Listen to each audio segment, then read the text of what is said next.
দেখো এই ভাইটা কিন্তু আরেকজনের কাছে চলে আসছে। আমি ভিডিওটা আবার নিয়ে আসলাম তোমাদের সামনে।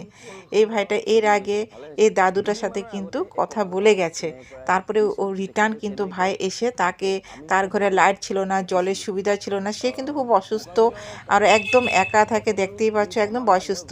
তা ভাই আবার নেক্সটে এসে জল, তারপরে লাইটের ব্যবস্থা, ঘরের ব্যবস্থা এ টু জেড করে দিচ্ছে। তোমরা এই ভিডিওটা যদি সম্পূর্ণ দেখতে চাও তবে কিন্তু ভাইকে তোমাদের ফলো করতে হবে।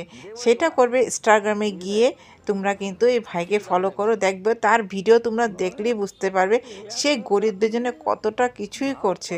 তোমরা দেখতেই পারছো ঘরে হালতটা দাদুটা কতটাই খারাপ, দেখতেই পারছো। তো এখন সে কাজগুলো স্টার্ট করবে, লাইট নেই লাইট এনে দিচ্ছে, জলের সুবিধা নেই জলের সুবিধা করে দিচ্ছে, ঘর নেই ঘরের সুবিধা করে দিচ্ছে, সব কিছু করে দিচ্ছে। প্লিজ তোমরা সবাই সাপোর্ট করো ভাইটাকে।